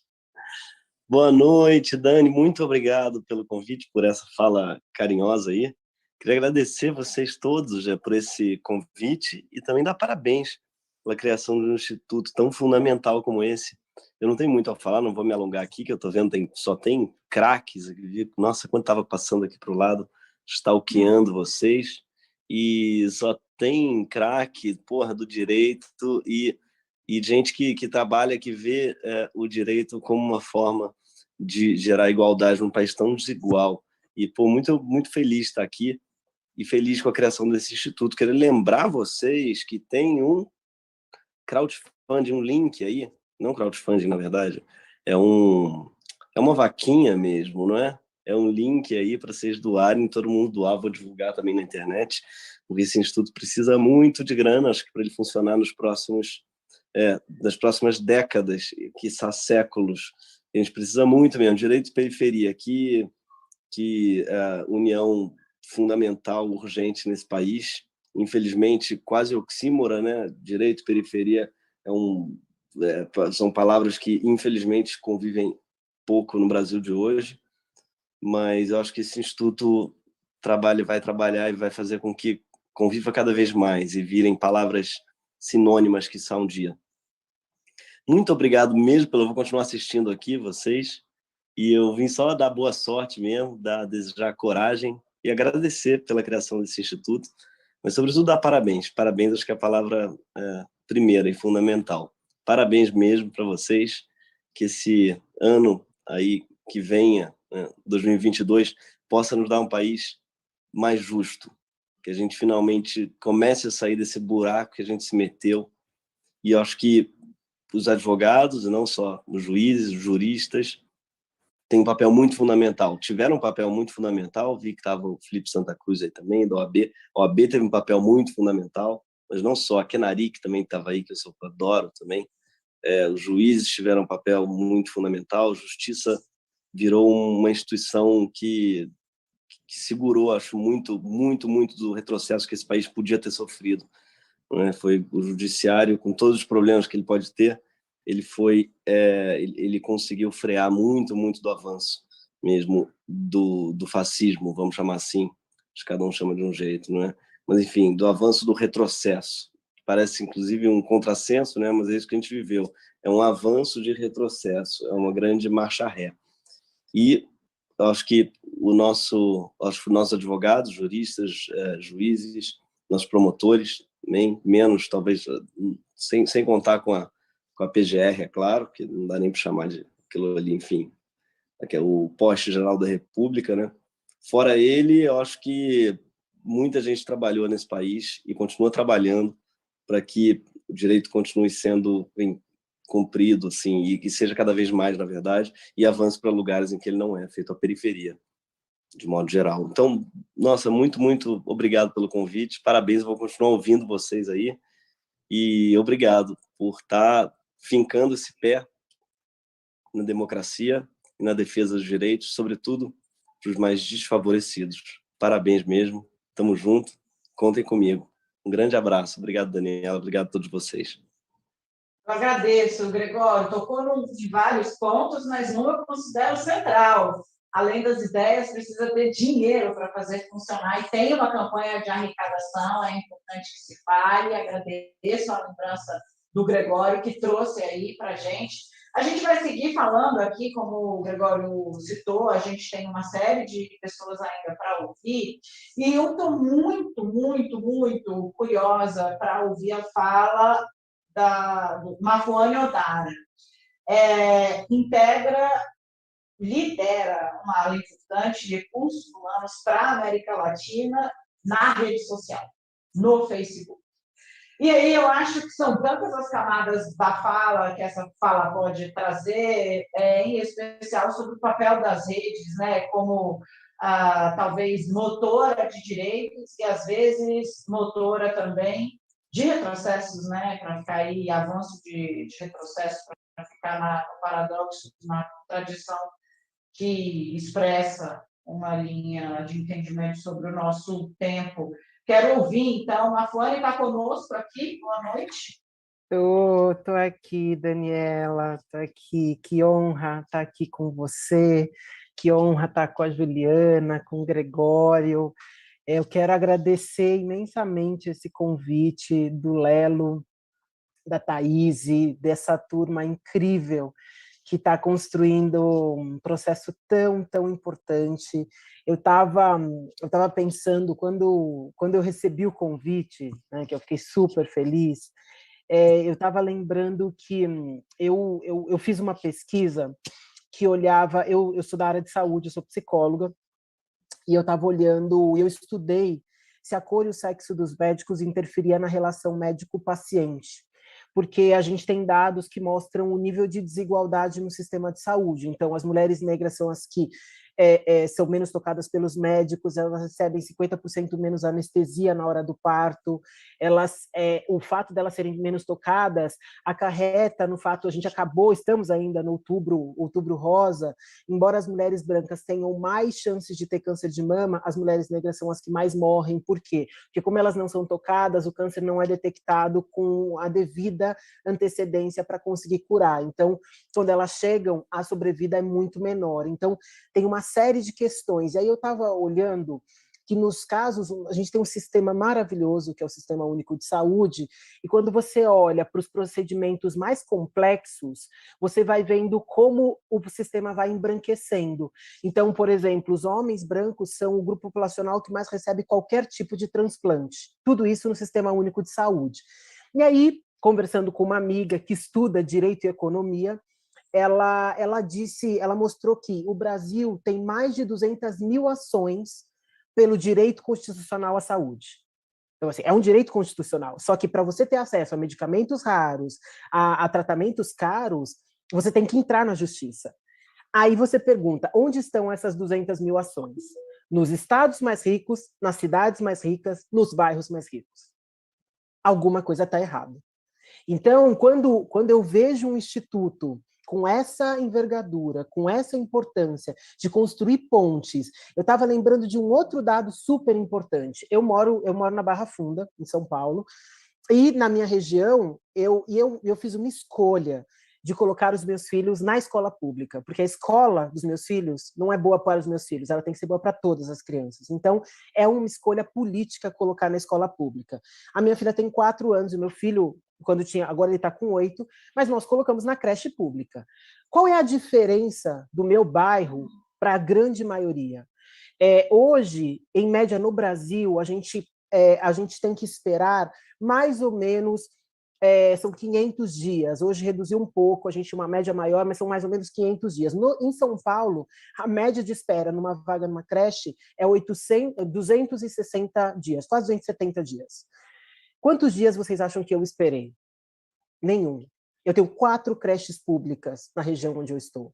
Esse é o nível de desigualdade. Aí o que você tem que fazer para conseguir uma vaga numa creche? Você tem que entrar com mandato de segurança. Quem sabe fazer mandato de segurança?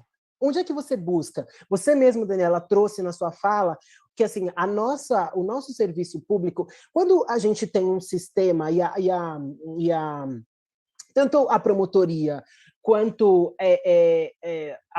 o sistema, o tribunal, quando você tem as pessoas que funcionam, a gente consegue transformar o sistema. O problema é que a gente não tem muitas pessoas dentro desse sistema para funcionar. Então, a gente tem um problema nesse processo e a gente não consegue porque a gente deveria aprender sobre direito desde que a gente aprendeu a ler. E não é esse o sistema que acontece. Então, a transformação que esse instituto pode fazer é tão importante, construir essa ponte é tão fundamental, que eu estou aqui realmente em êxtase, muito emocionada com tudo isso que vocês estão fazendo. É um trabalho muito difícil e é um trabalho feito por pessoas e para pessoas. Eu tenho dito que uma das coisas mais importantes é pensar que a gente está dentro de uma pandemia e a gente vai viver um próximo processo que é decorrência de tudo isso que a gente está vivendo.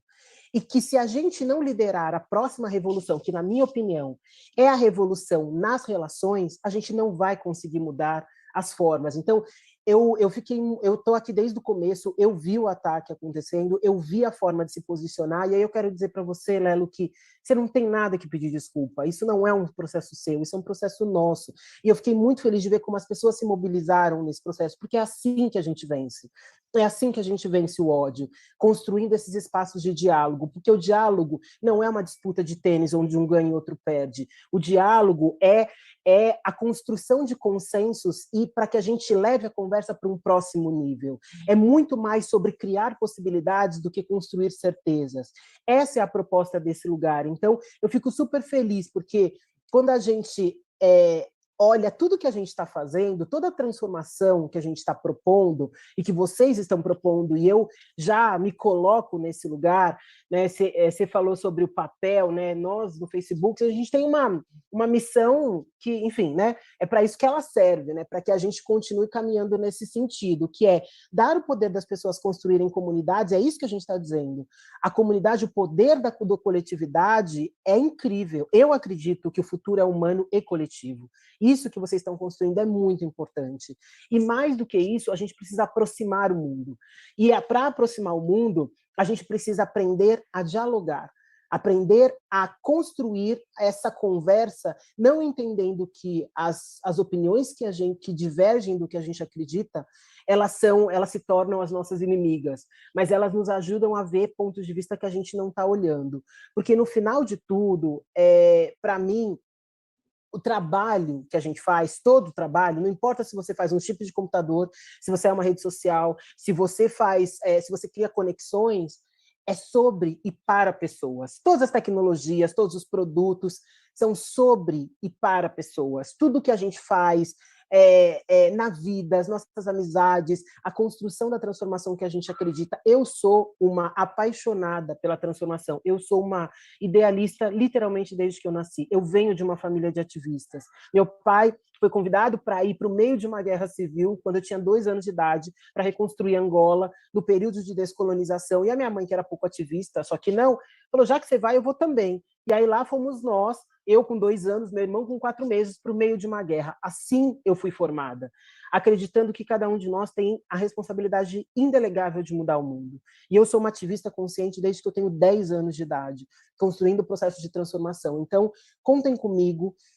Eu acredito no que vocês estão fazendo, eu acredito de verdade, porque é assim que a gente vai construir a nossa próxima transformação. E com todos esses parceiros que vocês trouxeram, Guiné, que estava aqui, maravilhoso, um super parceiro, faz um trabalho muito importante de construção de pontes, e tantas pessoas que estão aqui dentro dos seus territórios, das suas, contem comigo como uma apaixonada e uma protetora das pessoas. Eu acredito nas pessoas e sempre farei o melhor e o meu melhor para garantir que as pessoas sempre tenham um espaço seguro de desenvolvimento, em que elas se sintam de fato incluídas, de fato estimuladas a aprender e a transformar. Obrigada por tudo que vocês estão fazendo. Só esse início já mostra a potência que vocês têm. Nossa, muito obrigada. Eu agradeço aqui, mediadora, né? Mas falo, tenho certeza que o time todo do Instituto que está nascendo ficou tocadíssimo, uma fala poderosa mesmo da Marfuane, conseguiu em pouquíssimo tempo abordar de maneira muito completa diferentes aspectos do que a gente está tentando transmitir aqui por meio dos nossos palestrantes e do time que está tocando o Instituto, né? A diferença do serviço público nos grandes centros e na periferia, né? Assim, a posição política de colocar os filhos na escola pública já não garante para você o mesmo tratamento, porque você ainda assim está numa situação de privilégio involuntária, né? E da disposição para a luta que ficou evidente, você é Odara, o nome foi feliz. A gente vai seguir aqui, eu vou trazer também um advogado, para quem é operador do direito, dispensa apresentações, decidiu se tornar um incentivador aí de uma série de atividades, inclusive do bom jornalismo, está com um prêmio para fomentar, para apoiar, e vem para cá também. Valfrido Vardi, ele é o fundador, diretor do Instituto para a Reforma das Relações entre Estado e Empresa. Valfrido, prazer falar com você, prazer recebê-lo aqui neste evento. Dá para falar bastante sobre direito, sobre saneamento de relações, e eu também faço aqui um agradecimento em nome da categoria, você inclusive jurada do prêmio do Instituto esse ano. Valfrido, boa noite. Boa noite, Daniela. Eu sou muito seu admirador do seu trabalho, do belíssimo jornalismo que você faz, onde quer que você esteja, e para nós do IRI é uma honra ter você como membro do comitê que analisa os melhores trabalhos do jornalismo neste ano, nesta edição do Prêmio IRI de Jornalismo. Mas nós, evidentemente, não viemos aqui para falar do IRI, eu não vim aqui para falar do IRI, vim para falar do IDEP, o Instituto de Direito e Periferia, que começa as suas atividades com as falas brilhantes e emblemáticas, importantes, do ministro do STF, professor Ricardo Lewandowski, foi meu professor na Faculdade de Direito, e é pessoa central na minha formação e na formação dos meus interesses intelectuais. E da Juliana Borges, com quem eu aprendi e venho aprendendo desde que li o seu livro sobre encarceramento em massa. São falas importantíssimas na inauguração de um instituto, Daniela e os demais, todos os brilhantes que já falaram, me antecederam e que nos acompanham na transmissão de hoje, um instituto fundamental, o Instituto de Direito e Periferia, porque o direito não foi concebido, não foi pensado originalmente para dar atenção às periferias. O direito não foi concebido para fazer justiça às periferias marginalizadas. O direito foi pensado para ser o direito dos patrícios. Para aqueles que não sabem, os patrícios eram as elites, compunham as elites romanas, não é? A nossa memória mais antiga de direito remonta ao direito romano clássico, muito embora a gente volte num estudo etnográfico a civilizações ainda mais antigas. O direito não foi feito para os excluídos, não foi feito para incluir orientações sexuais diversas, não foi feito para incluir gênero, para incluir raça, ele foi feito para salvaguardar interesses das elites. E é por isso que é fundamental o ativismo, é por isso que é fundamental a organização da sociedade civil, a organização de grupos de pressão na sociedade civil para atuar sobre o legislador, sobre os governos, sobre os estados. Porque não é possível, é evidente que não é possível operar mudanças magníficas, mudanças importantes, mudanças acolhedoras e inclusivas sem o Estado.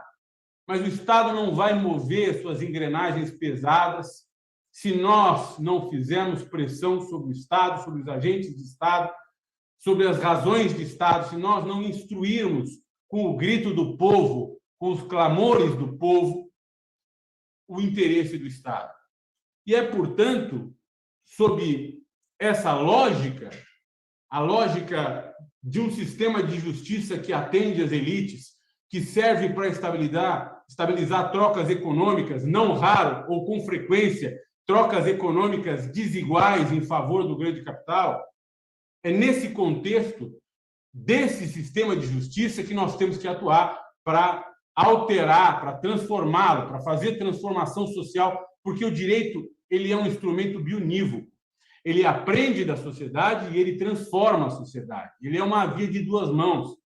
Portanto, eu saúdo o Instituto de Direito e Periferia, os seus organizadores, o meu querido amigo Lelo, que eu conheci e que comigo esteve de mãos dadas em outras lutas, na realidade, na mesma luta, a partir da consciência que me desperta o livro da Juliana, é a partir do interesse pelo Estado que me despertaram as aulas do professor Ricardo Lewandowski, é a partir dessa tomada de consciência diária daqueles que sofrem porque não conseguem voltar às suas casas, humildes nas periferias do Brasil inteiro, porque são massacrados pelo poder da polícia, porque são massacrados nos empregos de segunda, terceira e quarta categoria, precarizados, porque manejam motocicletas de maneira enlouquecida para alimentar a população e são mortos no trânsito, para pensar por essas pessoas e para essas pessoas que nasce o IDE,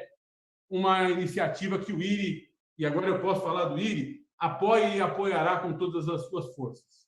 Eu agradeço enormemente a oportunidade de estar aqui com gente que eu admiro, gente que falou magnificamente antes de mim, diante da Daniela Lima, que eu, mais uma vez, admiro enormemente pelo trabalho, pela coragem, pelo que ela representa para o jornalismo brasileiro, um jornalismo que vem sendo atacado de maneira covarde nos últimos meses e anos e que já foi atacado na história desse país em períodos sombrios e que a gente precisa defender, porque não há democracia sem jornalismo.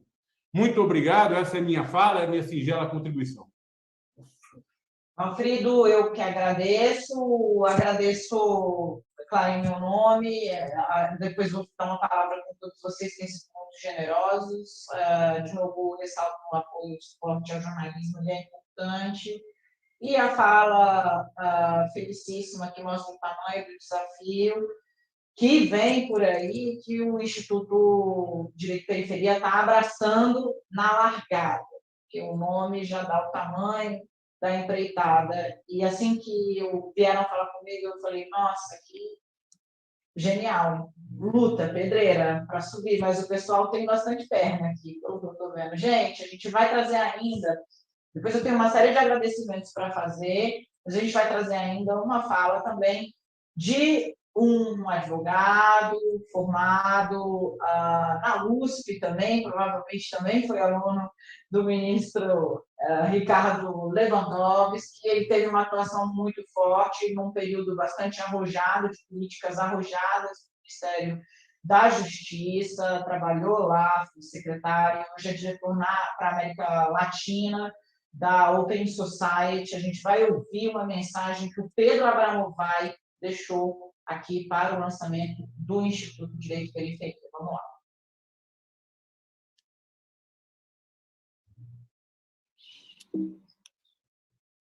Olá, eu sou Pedro Abramovay, eu sou diretor para a América Latina e o Caribe da Open Society Foundations. Fiquei muito feliz com o convite de poder vir falar aqui nesse lançamento do Instituto de Direito e Periferia, que é uma iniciativa muito, muito importante. Eu lembrei muito de quando eu estava na faculdade, do Centro Acadêmico 11 de Agosto, a gente ia com vários estudantes, né, um ônibus cheio, ia para o Capão Redondo para conversar com as pessoas, ouvir as demandas jurídicas das pessoas do Capão Redondo e, a partir daí, tentar dar uma orientação jurídica. A partir desse projeto, a gente começou a perceber que a grande demanda que aparecia para aqueles moradores era a demanda sobre questão de direito urbanístico, de direito à moradia. E a gente se deu conta que esse era um tema que a gente não tinha nenhuma aula na faculdade sobre isso. Ou seja, o maior, e naquela época, o Capão Redondo era considerado, isso nos anos 90, considerado o lugar mais violento do mundo, né? Ou seja, o lugar da periferia, da cidade onde estava na Faculdade de Direito da Universidade de São Paulo, né, na periferia daquela cidade, um lugar tão marcado pela violência, pela desigualdade, a principal demanda jurídica daquela população não tinha nenhum espaço de reflexão dentro da academia para que a gente pudesse pensar em como oferecer respostas para aquela pessoa. Desde aquele momento, para mim, ficou muito clara essa distância que existe entre o direito que é discutido na academia, entre o direito que é discutido muitas vezes nos tribunais, que é discutido por quem quer fazer uma atuação, mesmo no Congresso, etc., e o direito que pode, de verdade, empoderar as comunidades nos lugares mais desfavorecidos, as comunidades que sofrem os efeitos da desigualdade gigantesca do Brasil.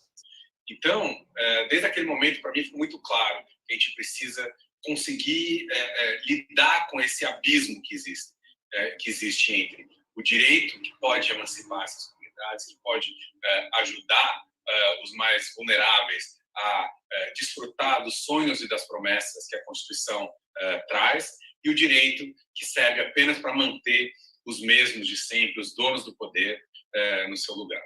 Então, um instituto que seja um instituto de direito e periferia, que reúna operadores do direito, advogados, que se proponham justamente a olhar e a construir um direito com essa perspectiva emancipadora, com essa perspectiva de lidar com o projeto que a Constituição de 88 traz, é algo que tem que ser saudado, apoiado, e que a gente espera, só posso desejar muito sucesso para todos envolvidos nessa empreitada, e tenho certeza que isso vai tornar, quer dizer, que a existência de um instituto como esse, forte, com as pessoas que estão envolvidas, vai tornar o Brasil um país menos desigual e vai fazer do direito essa possibilidade, essa ferramenta de emancipação das pessoas mais vulneráveis.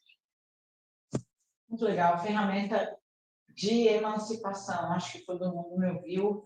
Gente, a gente cumpriu aqui o nosso cronograma com as falas. Eu quero agradecer a cada um aqui, em nome do Instituto que está nascendo, cada um que compartilhou suas experiências, seu incentivo, o entusiasmo, os desafios, enfim, aqui durante essa conversa que a gente travou, aberta pelo ministro Ricardo Lewandowski. Eu tenho uma série de agradecimentos, então fiquem aqui, além de, claro, todos os que compartilharam um pouco conosco, e eu deixo, então, esse agradecimento aí a todos os que falaram conosco. Em nome da Juliana Borges, foi uma inspiração aqui para essa condução. Agradecimentos a Aline Fiotto, a Luana Bottini, Maria Carolina Chiarerini, perfeito, ela é vice-presidente do Centro Acadêmico 22 de Agosto, Antônio Lavaredo, cientista político, Augusto de Arruda Botelho, advogado, Bob Fernandes, caríssimo colega, Álvaro Gonzaga, Beto Vasconcelos, Pedro Serrano, Felipe de Paula, a FENED, que está aqui representada pelo Rodrigo Siqueira, doutor Fábio Tofik, Vidal Serrano, Leandro Raca, Roberto Picelli, o Manuel Carlos de Almeida Neto, também um abraço, Laura Capriglione, saudosa, tenho muita saudade da convivência diária com a Laura, está no Jornalistas Livres, intrépida, imparável, Laura Capriglione. Não tenho adjetivos para falar desta também, esta inquieta, e muito obrigada a ela. Mônica Berta, obrigada pela inquietude, você nos movimenta a todos. Marco Dara, foi inspirador para mim conhecer um pouco da sua história nesse pouco tempo, me tocou bastante. Instituto Salve Quebrada, Marlene Bergamo, gigante, registra parte importantíssima da história do Brasil, com um olhar muito atento, exatamente, e contra-majoritário. Genial. Dr. Roberto Codival, Theo Dias e Kenarik Bulgikian.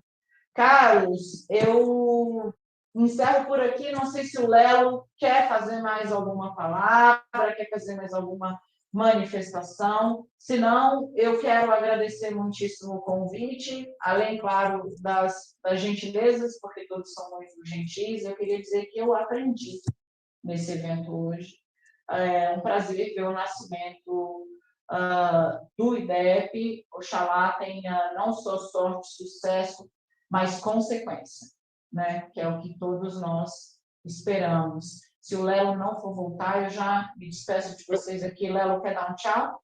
Eu quero só fazer um último agradecimento, agradecer todo mundo que esteve presente, todos os convidados e convidadas, e mais que tudo, eu quero agradecer essa nossa mediadora, eu quero agradecer a Daniela Lima, que ela brilhantou e agigantou nossa noite, ela fez com que esse evento que simbolizava muito para nós, para vários coletivos que estão com a gente há muito tempo, ganhasse tamanho, a dimensão e a proporção que ele merecia. Muito obrigado, Daniela, muito obrigado por estar aqui com a gente.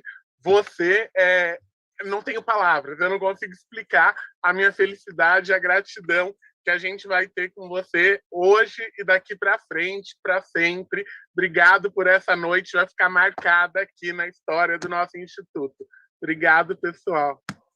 O agradecimento é meu, a alegria é minha, a honra é minha, contem comigo também.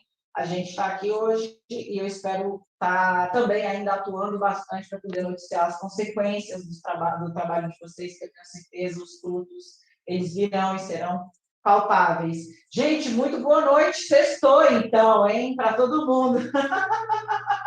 Até a próxima, IDEP, manda a notícia, que eu gosto de notícia, vocês todos aí.